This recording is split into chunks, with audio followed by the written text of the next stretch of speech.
Hi guys, the Metal Maniac back again, and in this video I'm going to be listing off my top 10 favorite thrash metal albums of all time.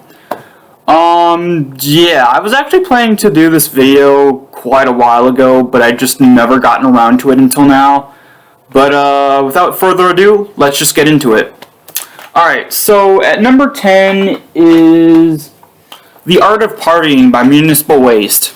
Now, I'm not really a huge fan of this band. I don't really like any of their other full-length albums, although I do like the Last Rager EP. But this album just, I don't know, just blows everything they ever did out of the water, because this is, I don't know, I consider this their peak, even though this is, I think, only their second album. But it's just so much fun. Like, this is just straight up fun party crossover thrash metal, and it's a party album, and it's just great. From start to finish, this album is just a great listen. I'd have to say probably my top 3 favorite songs on here are the title track,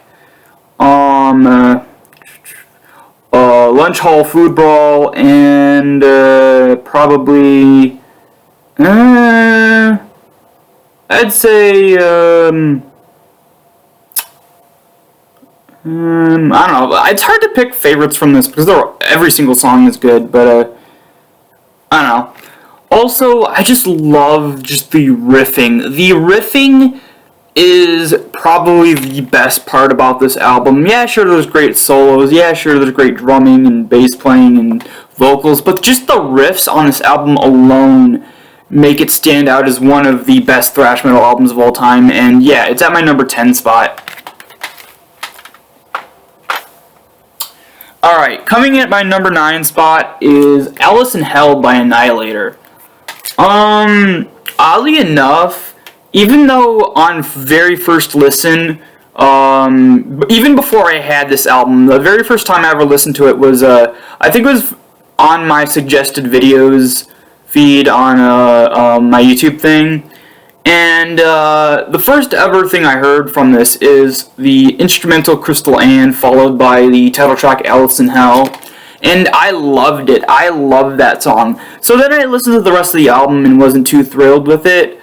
But later on, way later on, when I actually first got this album, I listened to the whole thing, and I was actually very surprised. I don't know why I didn't like the rest of it the first time I listened to it. Maybe it was because it was, a digital download. Someone did, or uploaded it to YouTube, and it was like, maybe, I think it was like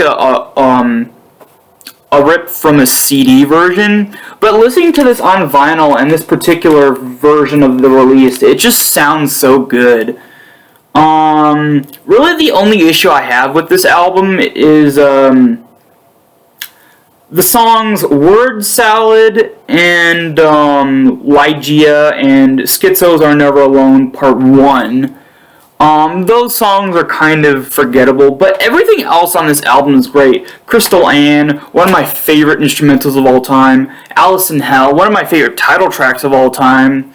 Welcome to Your Death, great riffing. Wicked Mystic, great song. Burns Like a Buzzsaw Blade, kind of grew on me. I was kind of iffy on that at first, but now I love it. Schizos Are Never Alone Part 2 is really good, but for some reason Part 1's kind of bland. And Lygia is great. Human Insecticide's great way to end the album. This album just has some great riffing, great soloing, and great vocals by the late, great Randy Rampage, which unfortunately is no longer with us.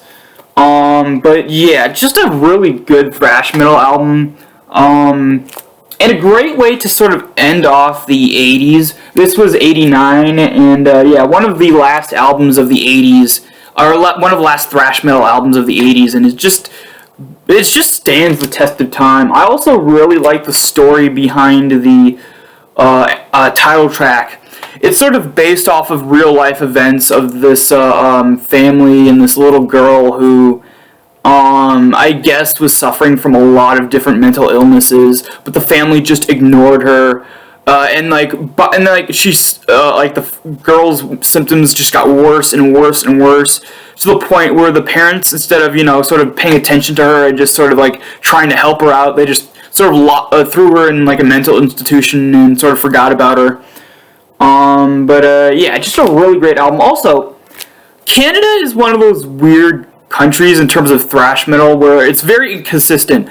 Like either you find a good album from a Canadian thrash metal band, or a bad album. There's not really in between. It's either good or bad. Yeah, for some reason Canada is like the most inconsistent when it comes to thrash metal. But yeah, this is just really, really good.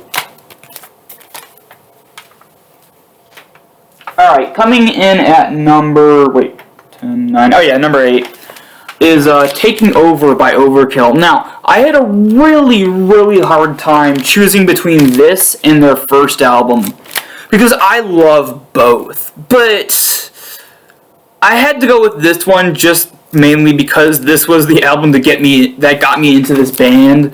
Like, this is basically love at first listen. Like, this really is just like, I don't know, it just had a slightly bigger impact on me than the first album, even though I love that one. Now, I'm not a fan of their later stuff. Like, I love their first album, I love this one, and I love their third album, I forgot what it was called. But, yeah, I'm not a fan of when they got a little bit more heavier, technical, and the, what's his name? Bobby Blitz sort of lost his, like, classic metal-style vocals. Like, he got definitely a little bit more thrash metal vocals, but, like, I like his sort of vocals early on when even though, yeah, they were classic thrash metal vocals, but he also had sort of like a tinge of like classic traditional metal vocals. He almost kind of sounds like a very young Bruce Dickinson at times. And yeah, just great vocal work, great songs. Yeah, I really, really like the overall, like, the production on this one in particular, too. Like, it's very, I wouldn't say raw. It's kind of raw, but it's also kind of, sort of, tight. Yeah, I mean, there's great songs on here. I'd say my top 3 are, Wrecking Crew, Use Your Head, Fatal If Swallowed, and Power Surge. But yeah, just a really, really great album, and yeah. Alright.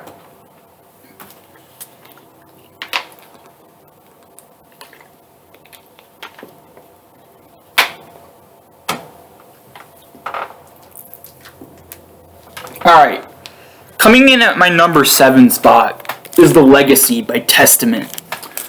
Really, it's, in my opinion, their only good album.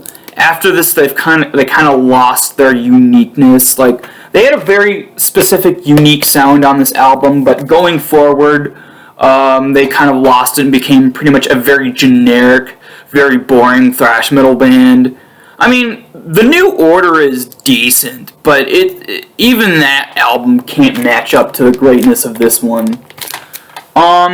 This one, they're kind of a combination of technical thrash and kind of melodicness as well. Like, you get a lot of technical stuff, like, for example, I'd say the riffing on some of these songs is a bit more technical, but the melodic nature comes in with the solos, like on, Burnt Offerings, Raging Waters, First Strike is Deadly, Do or Die, Alone in the Dark, and Apocalyptic City. Also, I really like this sort of raw, unfiltered, just nature of the production on here. I think they did a really good job sort of preserving that with this re-release. I don't think it's a remastered, though, because it's good. I would not want this to be altered, or anything. Yeah, I mean, I love, what's his name again? Chuck Billy. Yeah, Chuck Billy's vocals on this one. They're very sort of like, I wouldn't want to say gruff, but they do have sort of like a sharpness to them. Also, he does a great job at slightly more melodic vocals, especially with like the choruses of certain songs, like "Raging Waters," and especially the very melodic, not chorus, the very melodic sort of like nature, yeah, of the chorus of "Alone in the Dark." Um, and I don't know if this. Again, I'm not sure if this is remastered, but I don't think so. I think it's just a re-release. And yeah, I don't know why they would want to go bland with their other albums, but here they had a very unique and specific sound to them. They kind of sound like if Slayer was a bit more not mellow, but a bit more like less aggressive, but still kind of that melodic of early Slayer. I'd say my top three favorite songs on here are probably "Burnt Offerings," "Alone in the Dark," and "Apocalyptic City." Also, I forgot the riff on "Burnt Offerings" is so cool. It kind of has like almost like a Arabian vibe, kind of. Very unique riff. But yeah, I absolutely love this album. It's at my number 7 spot. Alright. Coming in at my number 6 is really the besides the Municipal Waste album. This is the only other modern thrash metal album on here. But coming in at number 6 is Nightmare Logic by Power Trip.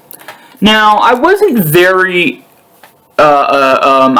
impressed with their first album. I think their first album was just kind of all over the place and just kind of loose and very it feels like it was very just slapped together at the last minute and just kind of not any really thought put into it. But this album, their second album, is, in my opinion, the greatest modern thrash metal album of all time.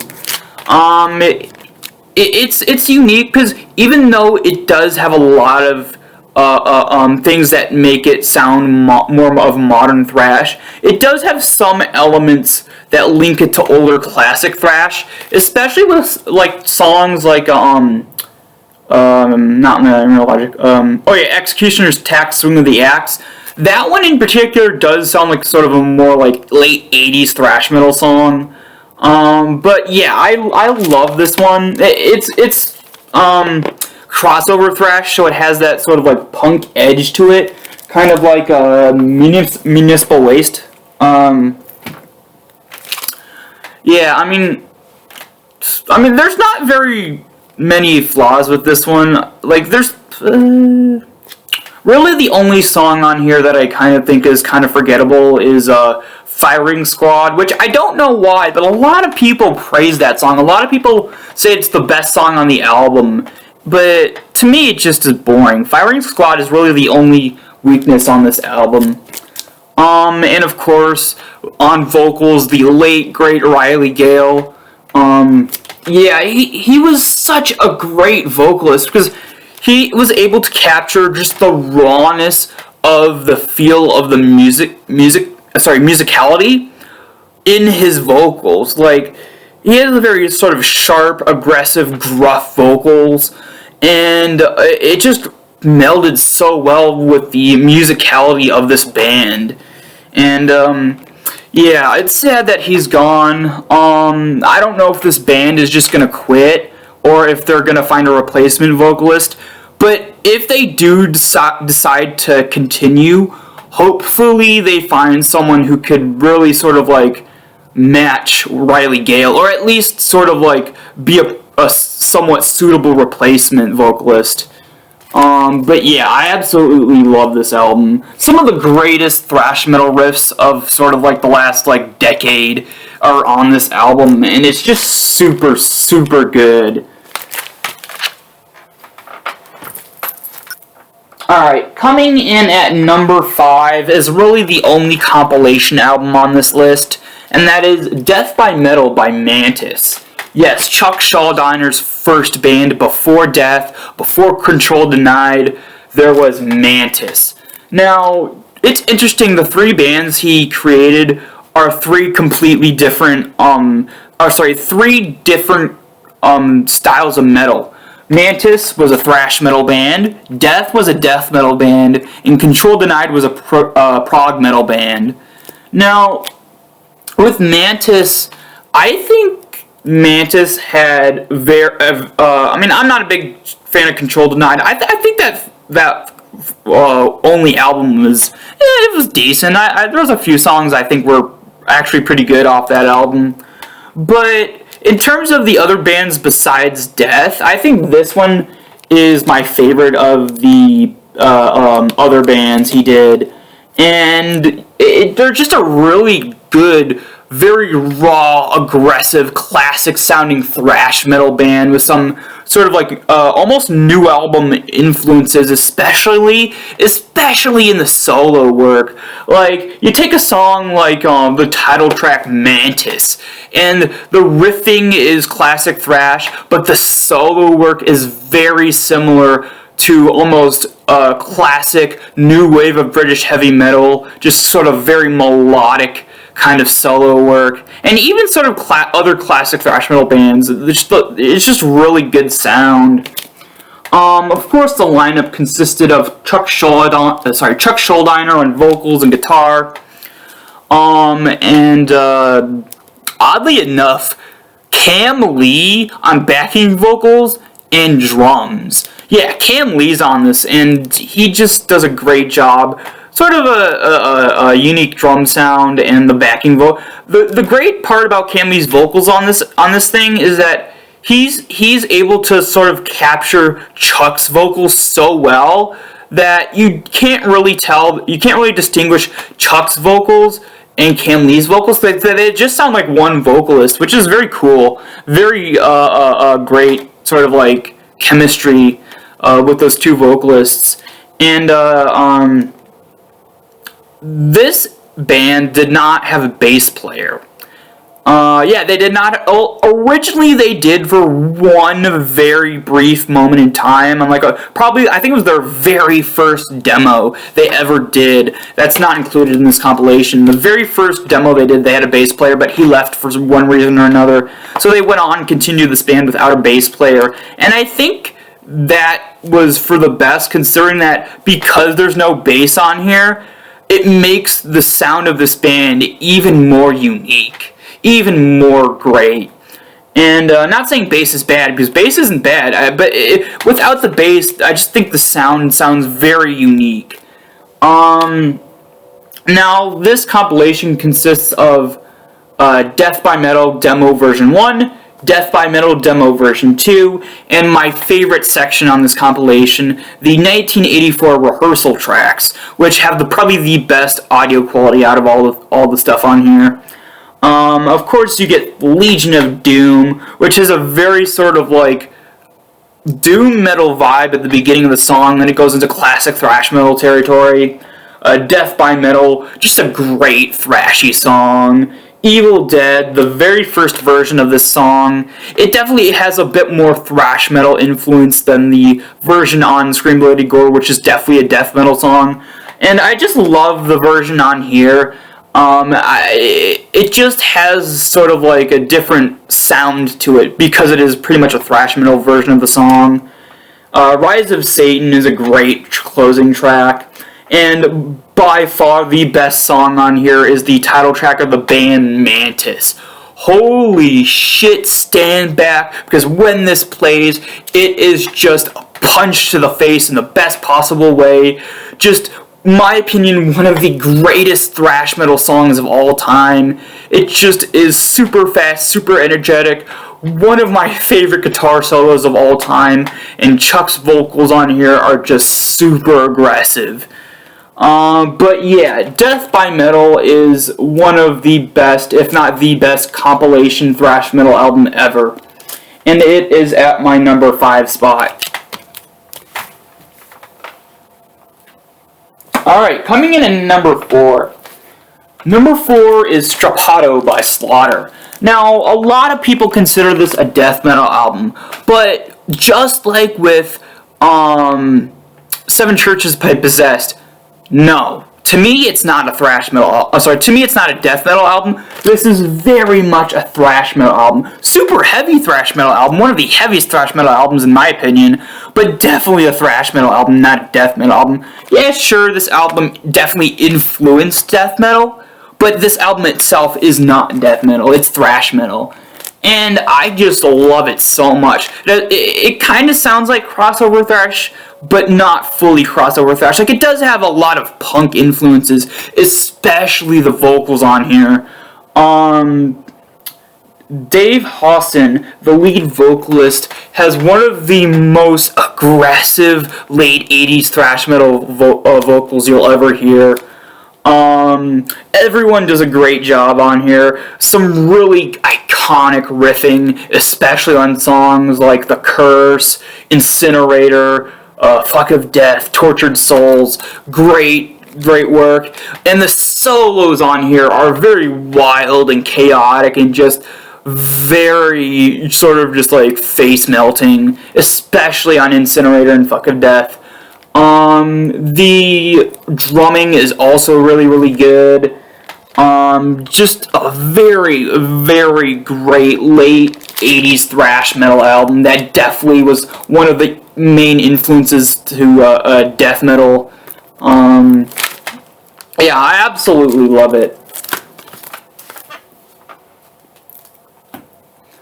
Alright, coming in at number 3 is Bonded by Blood by Exodus.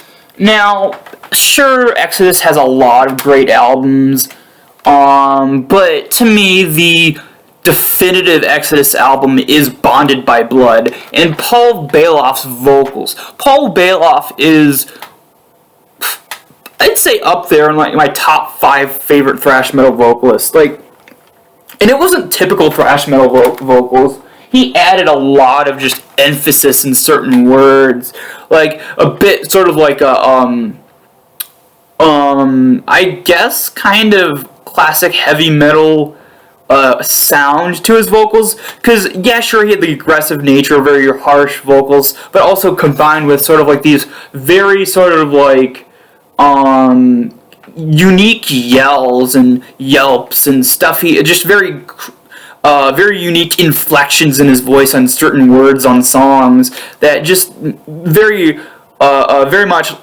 sort of ups his vocal prowess to something just super great and unique, and just overall a very talented vocalist. And it's just sad that he's not around anymore. Very sad that, he passed away. And yeah, sure, it was a number of years ago by now, but it's just a huge loss considering how great he was and even how influential he was as a thrash metal vocalist.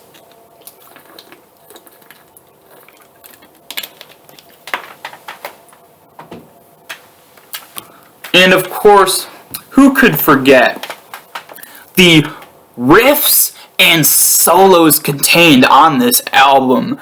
I mean, probably my all-time favorite thrash metal riff is on the title track, Bonded by Blood. Oh, I love that riffing. Like, it's just super good, super chaotic, super fast, but just so good. Yeah, the riffing throughout this album on all these songs are super good, but yeah, my favorite is definitely the riff on Bonded by Blood. And probably my favorite thrash metal guitar riff is, not riff, but solo, is definitely on A Lesson of Violence. That very quick, very speedy solo that, honestly, I think it's done way too fast. Not speed-wise, but just length-wise. Like, I think that solo just ends way too abruptly, and it should have been extended by maybe 20-30 seconds more, because it's just so good. And just everyone involved on this album is just perfection thrash metal and thrash metal players, and just so good. Yeah, really the only flaws with this album are the songs Exodus and and the Piranha to a lesser extent. Yeah, just a great album, and I need to get the vinyl of this one at some point because I really want to own this on vinyl just to hear how it sounds on vinyl compared to CD. I'd say my top 3 favorite songs on here are Bonded by Blood, A Lesson in Violence, and Deliver Us to Evil. Yeah, just a very great album. Alright, Number 2 is Fistful of Metal by Anthrax. Now, speaking of new album influences, this album musically is definitely heavily influenced by new wave of British heavy metal bands like Iron Maiden, Judas Priest, bands like those. I mean, and you definitely hear it, especially on how melodic certain songs are at times, and just the solo work as well. And Neil Turbin is probably, I'd say, my second or third thrash metal vocalist. Like, second or third favorite thrash metal vocalist. Just his vocals are pretty much inspired by Rob Halford. Like, his vocals definitely kind of sound like if Rob Halford were to be a thrash metal vocalist and sort of like alter his vocal speed to be super fast and aggressive. And yeah, he could do that, but it's just Rob Halford's style of vocals with a thrash metal edge to them, and that's just awesome. And yeah, people sort of scoff at this album, say, oh, well, it's not really that good because it doesn't have Joey Bonadella on vocals and meh, and like the production's too raw. And personal preference, but I do not, like, I love Neil Turbin. I don't like Joey Bonadella's vocals. I think he's one of the most generic sounding thrash metal vocalists, and he sort of weighed the band down going forward. Like, yeah, sure. Spreading the Disease definitely has its moments, some really great songs on there, but going forward after that, I think the band just lost its luster. I think the band just sort of, like, fizzled away. Now, sure, they're still very popular, and that era is very popular, but to me, it's just not the same as this. Very raw, very aggressive production, great soloing, great riffing, just so many memorable songs on here. Death Rider was the very first song I ever heard by this band, and it instantly made me fall in love with this album in this particular era of Anthrax. Metal Thrashing Mad is one of the catchiest thrash metal songs of all time. Subjugator, great song as well. Death from Above is probably the most epic song on here. Really great. The song Anthrax is great, very iconic. And probably my second favorite thrash metal song of all time, Howling Furies, is very rooted in classic new wave of British heavy metal styles, and just super great. I absolutely love this album, and that's why it's at my number 2 spot. Alright, number 1, my favorite thrash metal album of all time is Show No Mercy by Slayer. Yeah, I mean, sure, I like their later stuff, but my favorite era of Slayer is very early Slayer, like Show No Mercy, Haunting the Chapel, and Live Undead. That's my favorite era of Slayer. When I think of Slayer, these early 3 releases are what I first think of. You know, with songs like just so good. Now, of course, yeah, I love some of the later stuff of Slayer as well, like Hell Awaits, South of Heaven, and the title track to Rain in Blood, and the title track to World Painted Blood. But it's just not the same. Like, I love how just like with the first Anthrax album, they were definitely influenced by a lot of new wave of British heavy metal bands. Like, I hear a lot of Iron Maiden influence in a lot of these songs, like, especially in songs like The Antichrist, Black Magic, Tormentor, and especially Cryonics. Yeah, just a great album. Love the raw, gritty production. I know a lot of people complain that, oh, they shouldn't have that production, but I love the more raw production, especially in 80s thrash metal. The only weaknesses on this album are the songs Die by the Sword and Fight Till Death. Never liked those songs. Don't understand why they're so popular and everyone loves them. Not a fan. But every other song on here is great. Evil Has No Boundaries is one of the best opening songs of all time. Metal Storm Face the Slayer is just a great, epic song. Black Magic is super iconic, and for a reason. It's just perfection. Show No Mercy is a great closing track. Cryonics is one of the best deep cuts of any Slayer song. Final Command is super fast and catchy. And of course, Tormentor. Probably the most underrated Slayer song ever. And it's my favorite thrash metal song of all time. Very much kind of feels like Killers Part 2. Like, it has a very much a Iron Maiden Killers title track vibe to it. Like, I kind of think of it as like the unofficial sequel to the song Killers by Iron Maiden. Yeah, I just can't get enough of this album. I never get tired of it. I love it so much, and it's my favorite thrash metal album of all time. Alright, so that's it for this video. Hope you guys enjoyed, and I will see you all next time.